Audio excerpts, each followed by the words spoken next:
And then when about 1 or 2 hours passed, no food had arrived. Abu Qudama said, so I went searching for him and thought, what had kept him so long? And when I arrived, I found the pot was boiling in front of him and he was asleep beside it. I said, Subhanallah, he must be very tired. Because, he said, during the whole day, all I saw him was he was the most active amongst all the men. He would race after this one and race after that one and help this person, help that person. He was very active during the day. I became amazed how agile this young boy is, how enthusiastic this young man is. And so I thought, I felt sorry for him and I thought maybe he needs some rest. So I did not interfere and I did not disturb him. And I began to prepare and finish and complete off the meal myself. But as I was stirring, he said, I heard a small sound coming from him. So I looked immediately at him. And all of a sudden, I see his face begin to smile.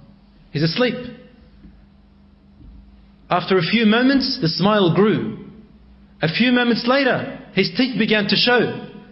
And then even a few moments later, he began to laugh in laughter and giggle. As he was laughing, his laughter began to intensify until finally he awoke. Suddenly. And he saw me in front of him with open eyes. And his smile immediately faded away. As though he was shocked that I was there in front of him and he did not want me to be there.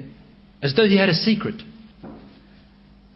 And then he got up immediately and he said, Ya Ammi, I'm sorry, I didn't know that I had gone to sleep. Please, you don't have to prepare the food. Please let me. Abu Qudama said, no, you sit down.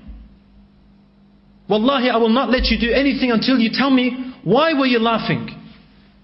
He said, I was laughing? He said, yes, you were laughing. Your laughter could reach a few meters away.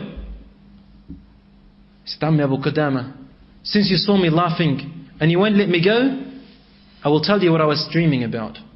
But you have to keep it a secret between you and I. For if I tell you, maybe Allah will not accept my reward of coming here. Maybe it will be insincere. He said, please tell me.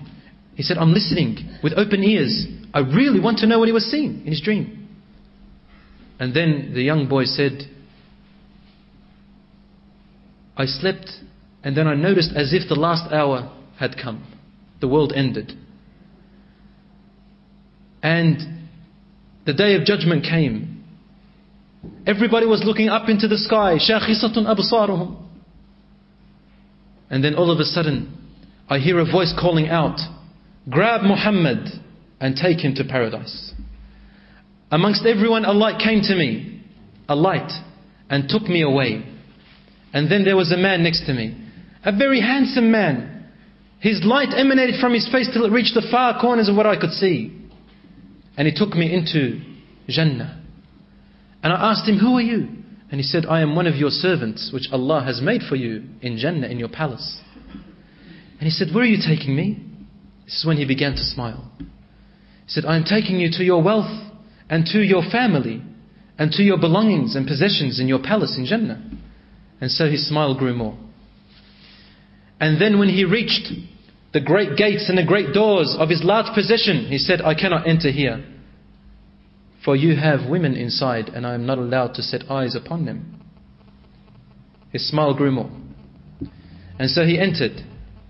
He said, and then I found many beautiful women. Their light was so great that I thought if they were to show themselves on earth, they would light the whole earth. And they grabbed my arm and took me away. And I thought, are you my wives? And they said, no, we are just your servants. But you have your princess waiting inside al-Khidr, inside the tent, reclining on her silk sheets, waiting for you. And so I entered, and all of a sudden I see a woman which almost made my soul escape from my body. And I said to her, who are you? And a smile grew when his teeth began to show. And she said, I am the one whom Allah promised you. I am your wife in Jannah. I am the one who Allah gift wrapped it for you. وَمَا تَدْرِي مَا أُخْفِيَ لَهُمْ مِنْ قُرَّةِ أَعْيُنٍ. And no mu'min knows what Allah has gift wrapped for them in Jannah. Even for the women. And then he said, he came to extend his arm and touch her. And then she grabbed his arm and returned it back gently. And she said to him, no, Ya Muhammad, not now. I ask Allah to save you from any bad acts. I am not yours yet. And it is because you have saved yourself from haram acts with other women, Allah gave me to you. So keep yourself pure, Ya Muhammad. وَمَوْعِدُنَا غَدًا عِنْدَ الْفُطُورِ. Our meeting is tomorrow, and we shall break our fast together. Because Muhammad used to fast every day, one day on and one day off. And then he said, when she was speaking to me, I began to laugh. And I really wanted to approach her, and she would say, no, Ya Muhammad, not now. No, Ya Muhammad, not now. And I began to laugh and laugh until I woke up. That is my story, Ya Ammi Abu Qudama. Please keep it a secret between you and me, otherwise my rewards will be gone. He said, it's my secret. He said, Abu Qudama, I kept my eyes watching this young boy. The next day, the enemy arrived. It was fierce. And we attacked and charged. I looked behind me where Muhammad was supposed to be standing, and all of a sudden he was right in the front. And he did not have any experience in fighting because he could not hold his sword. Muhammad had deceived Abu Qudama in saying to him he has experience. He said, I could not reach him anymore. But he was right in the front line. And he would call out the message of his mother. Ya ibni, idha laqitahum, fala tuwallihim duburak. If you meet them, then do not run away and show them your back. He would call out like that. Allahu Akbar. And he would fight whoever would fight him. He would fight whoever would hold a sword against him and against the Muslims. He would protect that person and then that person. Until finally Abu Qudama said, dust grew so much in my eyes and I lost sight of him. I did not know where he was. Finally Allah gave us victory because we were fighting for a noble cause. And at the end of the victory, we started looking for our martyrs. And then I just wanted to find Muhammad, the young boy. I did not care about anyone else. I kept searching and searching. When all of a sudden I see at a distance a young boy holding out his arm and saying, Ammi, Ammi, and I could barely hear him. So I ran to him as fast as I could. And I grabbed his beautiful head as though he was my son. And I looked at a face. At a face that was once youthful. At a face that was once beautiful. At a face that was so handsome. And a body that was so young and strong. The horses had trampled him. The wheels had crushed his bones. His face was indescribable. And he was holding a piece of his shirt which was ripped. And he was taking deep breaths, dying. And then Abu Qudama held his face and he began to cry. He said, my son, I told you that the war is very fierce. Didn't I tell you that the battle is not what you think? Didn't I tell you that you are still young? I told you, my son, and you had to go forward. Why have you done this to yourself? And he looked at him and he said to him, Ammi Abu Qudama. He said, my son, I told you that the war is very fierce. Didn't I tell you that the battle is not what you think? Didn't I tell you that you are still young? I told you, my son, and you had to go forward. Why have you done this to yourself? And he looked at him and he said to him, Ammi Abu Qudama, this is what my mother raised me for. My father died for this cause as well. Do you want to deny me? And you of all people, Ya Ammi Abu Qudama, you are telling me to go back when Allah says in the Qur'an, and what do you fear when fighting in His cause?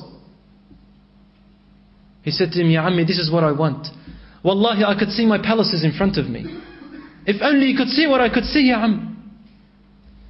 And then he said, but I require one thing of you. My mother, when you reach her, she'll be very saddened. And she may not believe you that I have died in the cause of Allah. So I want you to take this piece of my shirt and show it to her, so that she can relieve her sadness and know that I am in Jannah, and that what she has raised, she will also be in Jannah with me. Let her know that do not be saddened, my mother. I died, and you will be with me forever in eternity in Jannah. My mother, I died in the cause of Allah. Now it will be a guarantee that you will be with me and we will be together with my father. He said, because nothing else will calm her heart. He said, Ya Ammi Abu Qudama, I also have a young sister. Her name is Fatima. She's only 8 years old. She has grown up with me to love me so much when my father passed away. And I love her extremely. However, my her love I have never seen like that before. She's too attached to me. When you reach her, please try to look after her. Please try to calm her down. Please try to say soothing words to her, for I fear her consequence. She loves me too much. And don't show her my shirt. Abu Qudama promised. And then while he was holding him in his arms, young Muhammad began to smile. And his smile grew. And then it grew even more. And then even more until he began to giggle with laughter. And he said, Ya Ammi Abu Qudama, la ilaha illallah. Inni la ajidul mardiyata jambi jambi. The woman that he saw in his dreams, her name was Mardiyah. Mardiyah, the pleasing one. He said, Ya Ammi Abu Qudama, look at her. She has just come down from the sky and she is lying beside me holding my hand. She's waiting for me, Ya Am. Allah sadaqani wa'dah. He gave me what He has promised. I am going to Jannah with Mardiyah. She will keep me company, Ya Ammi Abu Qudama. Our secret between you and I. And then he died while he was biting onto his lip like this and saying to Abu Qudama, Ya Ammi, remember our secret. And he died and went to Allah subhanahu wa ta'ala. A noble death. And then Abu Qudama went back to his land, into the village in Raqqa. And all the women went out to meet the mujahideen. And then came the mother of Muhammad, searching for him. And then she came up to Abu Qudama and she said to him, my son, where is my son? Abu Qudama looked at her and said, he passed away. And he says, he fought in the front line without returning back. And he did what you had advised him and what you trained him to do. He said, I do not believe you. I don't believe you. Just as her son said. And then he said, but he told me to give you this shirt. And she looked at his shirt and she looked at it and examined it. And she knew that it was the blood and the stains of her young son Muhammad. And then she cried and put her arms up to Allah. And she said, Alhamdulillah, the one who has saved my son. I will now definitely be guaranteed that I will be reunited with him and my husband. But before that, Abu Qudama saw something. A young girl racing towards every man, fluttering like a butterfly, touching this man and looking at him, then touching another man and looking at him, then turning another man around and examining his face like a young child does. And Abu Qudama knew that this was Fatima looking for her brother. And so I went up to Fatima and I grabbed her and I hugged her and kissed her. And I said to her, what are you looking for? And Fatima said, my brother, Muhammad, where's Muhammad? Where's Muhammad? Do you know where Muhammad is? Do you know where Muhammad is, my brother? I love him. I want to see him. And he promised me that he will return. Because Muhammad said to Abu Qudama, he said to him before he died, I promised my sister that I'm going to return. Otherwise she would have never left me. But I'm not going to return. He said he promised him that he's going to come back. Where is he? Abu Qudama started to cry. And he said to him, Fatima, your brother says Assalamu alaikum to you. And he says that soon you're going to meet him in Jannah, inshaAllah. She said, Jannah? Did he die? Abu Qudama said, yes, but he died a noble cause. Before he could finish this word, Fatima took a very deep breath and she fell unconscious to the ground. He came to pick her up, but the mother raced to her and she said, leave her. And she took her daughter away and into the room. Abu Qudama knocked and knocked, but it was too late. He heard the mother inside crying and saying, oh my Lord, my husband died for your cause and he is in Jannah, inshaAllah. My son, I have sacrificed him for you, Ya Allah, and I have raised him. Please do not deny me my presence and my unity with